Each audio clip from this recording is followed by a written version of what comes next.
Hi guys, so for today's video I'm going to help you review some of the things that we've learned the past 2 days, and we're going to do this side together where it says Unit 25 Introduction. So we're going to do all this side together, and then you're going to have to do the 6 problems on the back on your own.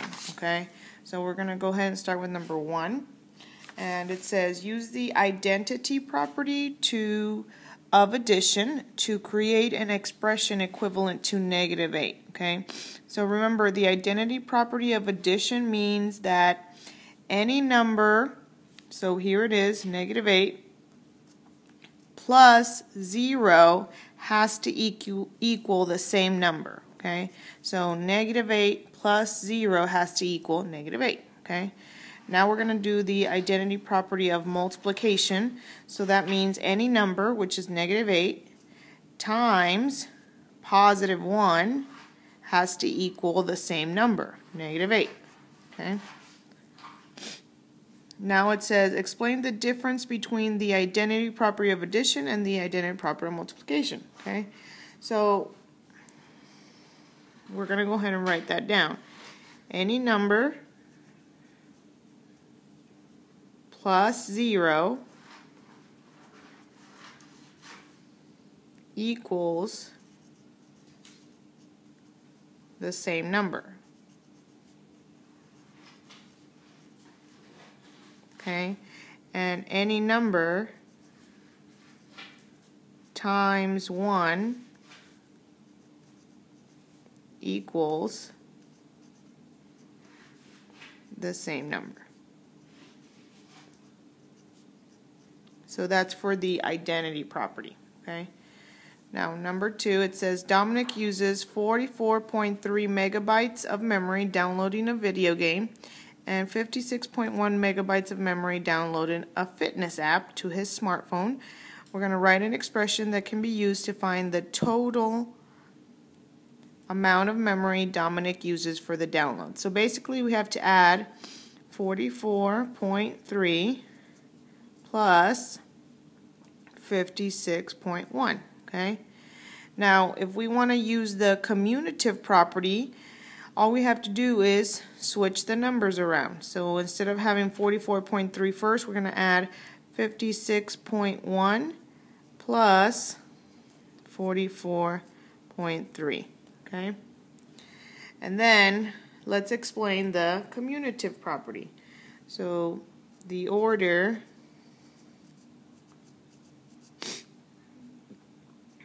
in which two numbers are added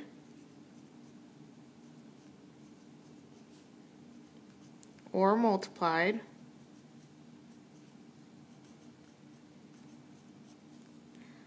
without changing the sum or product. Okay, so remember, commutative property is always going to be two numbers. Okay. Alright, number 3, it says a family purchased snacks at the movie theater. Each of the 5 family members bought a small bag of popcorn for $4.50 and a bottle of water for $Y. Write 2 equivalent expressions using the distributive property. So this is a new one that we learned today, distributive property. Okay, so we're going to be able to write it 2 different ways. So the first one is every person, which is 5, times $4.50, because that was the popcorn, plus every person, which is 5, times Y, which is the bottle of water. Or we can also write it 5 times $4.50 plus Y. Okay, so this is the distributive property. 5 times 450 plus 5 times Y. Okay. Now let's go ahead and write the definition for distributive property. The distributive property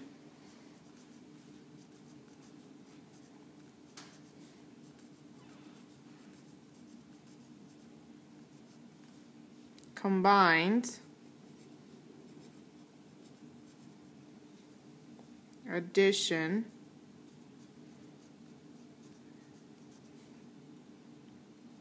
and multiplication.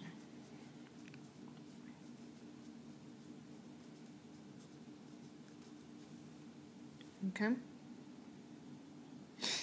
All right, let's look at number 4.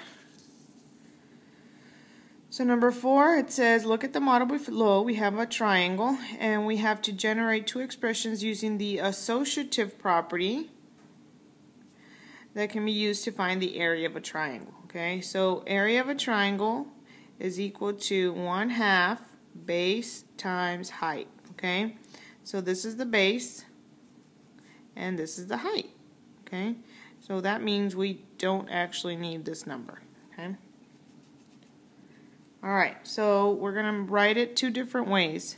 1/2 times the base, which is 25, times the height. Okay? And that also has to equal 1/2 times the height. Okay? So all we did is move the parentheses around. Here we're going to multiply 25 times the height and then times 1/2. Here we're going to multiply 1/2 times 25 and then times the height. Okay? So the order in which 3 numbers are added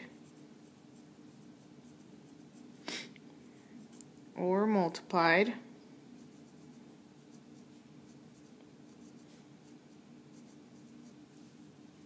without changing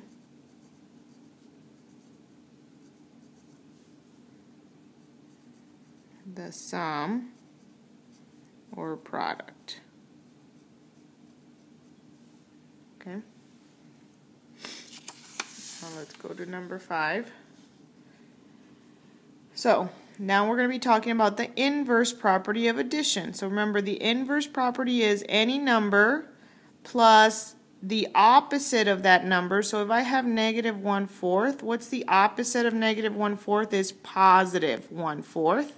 Okay, and that's going to give me 0. Okay, so every time that you're doing the inverse property of addition, your answer always has to be 0. Okay. Now, when we're doing the inverse property of multiplication, that means any number times the reciprocal. Okay, so if I have -5 times the reciprocal of -5 is going to be 1/5. Okay, now we're going to have to put a negative here because my answer has to be +1.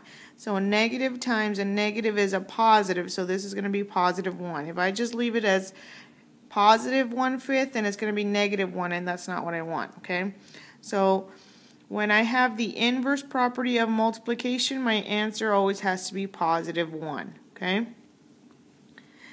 and finally, we're going to go ahead and complete this table. Here we have 3 plus b times 5. Okay, here we have 5 times 3 is 15. 5 times b is 5b. So yes, and this is the distributive property. Okay, now here we have 8 times -5 plus 6. Okay, now here if I add -5 plus 6, that's going to be +1 times 8 is 8. Here if I multiply 8 times 5, that's 40 plus 6 is 46. So that's not going to give me the same answer. So this is not equal. And that means there is no property that goes with it. And the last one, we have 17 plus 3c. So 12 times 17 plus 12 times 3c.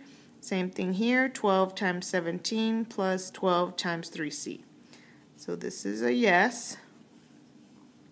And again, this is distributive.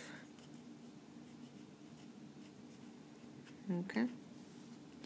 All right, so now that we filled out all of the front, I want you to go ahead and answer these 6 problems on your own, and you're going to bring it back to school tomorrow, and it is going to be a grade. Thank you.